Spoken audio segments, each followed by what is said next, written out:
नमस्कार बच्चों, मैं पी.आर. जाखड़, सहायक आचार्य इतिहास, राजकीय महाविद्यालय नावाशहर नागौर। आज हम महर्षि दयानंद सरस्वती विश्वविद्यालय अजमेर के BA द्वितीय वर्ष के पाठ्यक्रम के अंतर्गत इतिहास विषय के द्वितीय पेपर में राठौड़ एवं मारवाड़ का इतिहास, इस क्रम में हम इससे पहले राठौड़ों का प्रारंभिक इतिहास, राव जोधाजी द्वारा जोधपुर की स्थापना इत्यादि के बारे में हम पढ़ चुके हैं। आज हमारा प्रकरण है राव मालदेव राठौड़। राव जोधाजी के पश्चात उनके पुत्र सातल, सूझा, गांगा क्रमशः शासक हुए। गांगा के पुत्र राव मालदेव राठौड़ थे। इनका जन्म 1511 ईस्वी में हुआ। अपने पिता की मृत्यु के पश्चात 1531 ईस्वी में सोजत में मारवाड़ की गद्दी पर बैठे।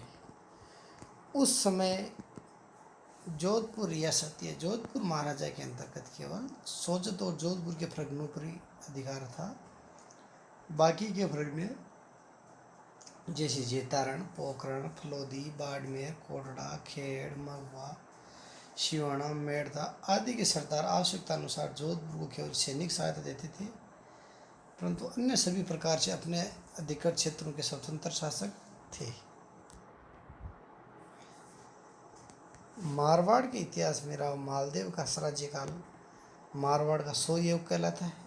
राव मालदेव अपने युग के महान योद्धा, महान विजेता, विशाल साम्राज्य के स्वामी, अपने बाहुबल से एक विशाल साम्राज्य की स्थापना की। मालदेव ने शिवणा, जेत मालौद राठौड़ से जीता, चौहट्टन पारगुर और खाबड़ परमाणु से जीता, रायपुर और बादराजून सिंधलू से, जालौर बिहारी पठानों से, मालानी महेचू से, मैड़ता विरमदेव से, नागौर सांबर डीडवाना मुसलमानों से और सांचौर चौहानों से छीना।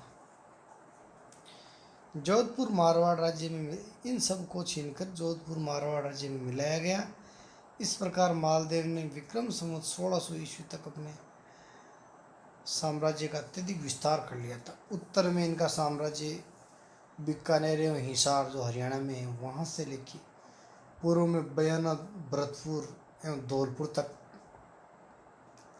दक्षिण पश्चिम में रागनपुर, गुजरात एवं खाबर तक उसकी सीमाएं पहुँच गई।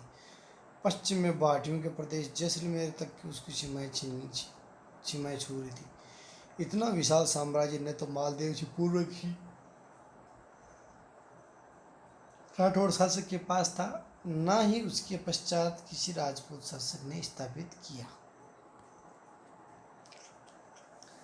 हालांकि मालदेव ने अपने पराक्रम या शौर्यता को इससे पूर्व भी प्रदर्शित किया था। जब 1527 ईस्वी में मेवाड़ के महाराणा राणा सांगा और बाबर के मध्य मार्च 1527 में खानवा का युद्ध हुआ।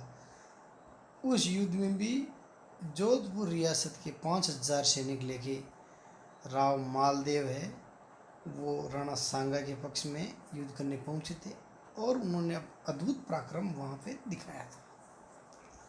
अर्थात हम कह सकते हैं कि राव मालदेव शुरू से ही बहुत ही पराक्रमी शासक थे। इनका वैसे इनके कई विवाह हुए, लेकिन 1536 ईस्वी में जैसलमेर के बाठी राव लोणकर्ण की पुत्री से 1536 ईस्वी में इनका विवाह हुआ। विवाह उपरांत मालदेव एवं उमादेव भटियाणी में अनबन हो गई। इसी कारण राजस्थान के इतिहास में रानी उमादेव को रूठी रानी के नाम से जाना जाता है। और इनका संपूर्ण जीवन है वो तारागढ़ दुर्ग अजमेर में व्यतीत हुआ। हालांकि रूठी रानी है। मालदेव की मृत्यु के पश्चात तारागढ़ दुर्ग से जाके जोधपुर में उनके पीछे सत्य भी हुई थी।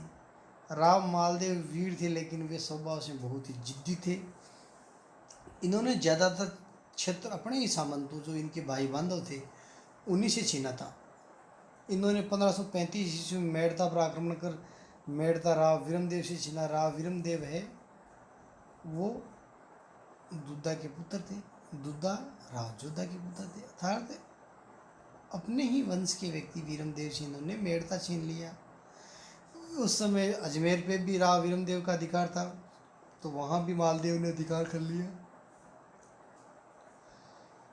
वीरमदेव इधर उधर भटकने के पश्चात दिल्ली में उस समय शेर शाह सूरी का कब्जा स्थापित हो गया था 1540 के बाद में, तो उनके पास चले गए। विक्रम संवत 1542 में राव मालदेव ने, ईस्वी सन 1542 में और विक्रम सन 1500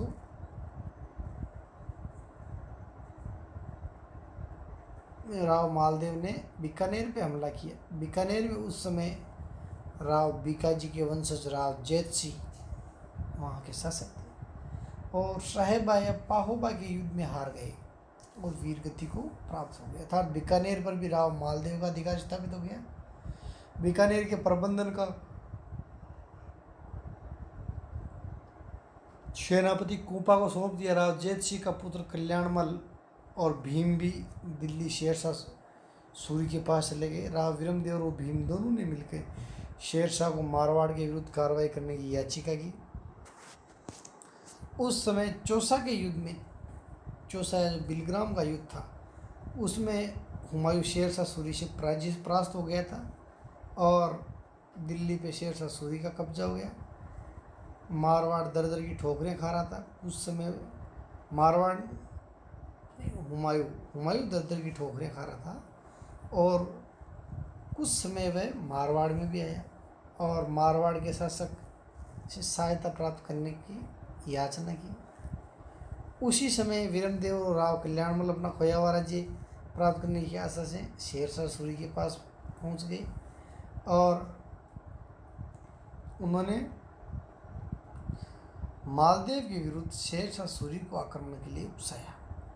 शेरशाह सूरी अपने 80,000 की सेना के साथ मालदेव पे आक्रमण करने के उद्देश्य से पाली के जैतारण के आसपास गिरी सुमेल नामक क्षेत्र में उपस्थित हुए।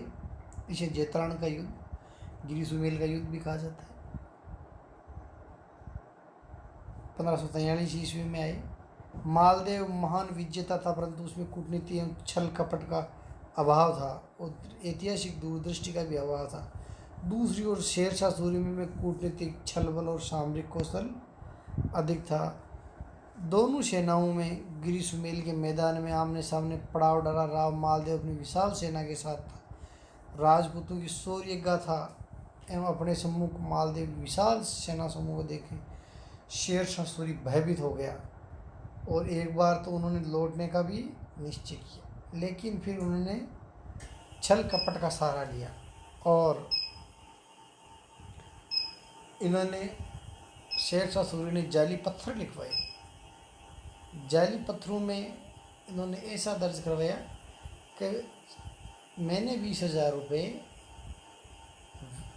वीरमदेव मेड़ता के पूर्व शासक के माध्यम से जेता और कोपा को 20,000 रुपये भिजवाए हैं, जहाँ से वो अपने लिए शिरोई की तलवारें और कंबल खरीद सके और युद्ध के समय ये दोनों पाला बदल के शेरशाह सूरी के पक्ष में हो जाएंगे। ऐसे कुछ पत्थर चतुराई से राव मालदेव के खेमे तक भी पहुँच गए।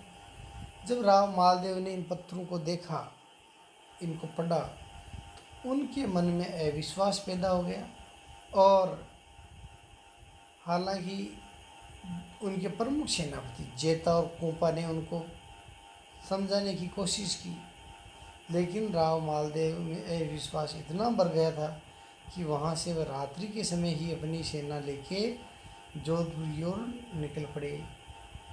दूसरी तरफ नरा चौहान अपने 3,000 की सेना के साथ और जेता और कोपा अपनी 8,000 की सेना के साथ अपना कलंक धोने के लिए गिरी सुमेल के युद्ध में ही वही उपस्थित रहे और उन्होंने युद्ध करने का निश्चय किया। रात्रि के समय प्रातःकाल ही नरा चौहान, जेता, कोपा, अखेराज, सोनगरा इत्यादि ने पंचायन, क्रमसोत इत्यादि वीरों ने शेरशाह सूरी की सेना पे धावा बोल दिया। शेरशाह सूरी है बड़ी मुश्किल से इस युद्ध को जीत पाया। उनके 20,000 सैनिक रणखेत रहे, लेकिन अंत में युद्ध जीत गया। और युद्ध जीतने के पश्चात उन्होंने कहा कि मैं मुट्ठी भर बाजरे के लिए हिंदुस्तान की बादशाहत खो देता। अर्थात इस मारवाड़ में क्या पैदा होता है? केवल बाजरा पैदा होता है। अर्थात मुट्ठी भर बाजरे यानी थोड़े से धन के लिए, थोड़े से शासन के लिए मैं हिंदुस्तान की पूरी बादशाहत को खो देता।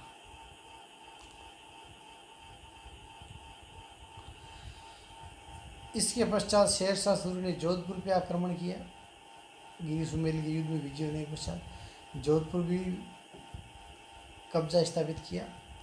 राव मालदेव वहाँ से शिवाना के दुर्ग में चला गया और 1545 ईस्वी में संयोग से शेरशाह सूरी की मृत्यु हो जाती है और 1546 ईस्वी में राव मालदेव जोधपुर के ऊपर वापस आक्रमण करके शेरशाह सूरी के किलेदार और स्थानीय गवर्नर को वहाँ से हरा देते हैं और वापस कब्जा कर लेते हैं।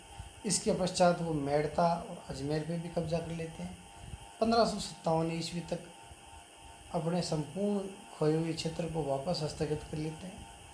1562 ईस्वी में राव मालदेव की मृत्यु जोधपुर में हो जाती है। अपनी मृत्यु से पूर्व वह अपने बड़े पुत्रों को की अपेक्षा, जिनके बड़े पुत्र मोड़ राजा उदय सिंह, राम इत्यादि थे, उनके बजाय अपने छोटे पुत्र चंद्रसेन को अपना उत्तराधिकारी घोषित करता है।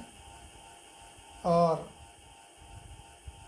फिर आगे हम चंद्रसेन के बारे में भी पढ़ेंगे। चंद्रसेन ने जीवन भर अकबर के साथ संघर्ष किया था।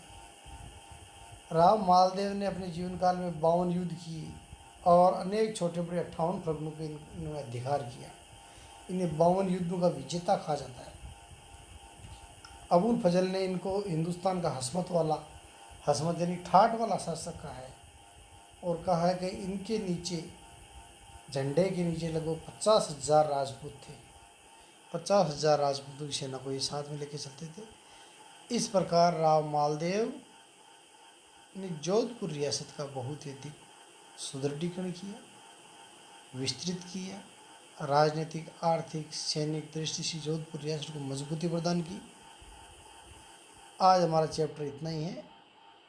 अगला हम अगले प्रकरण के अंदर अध्ययन करेंगे।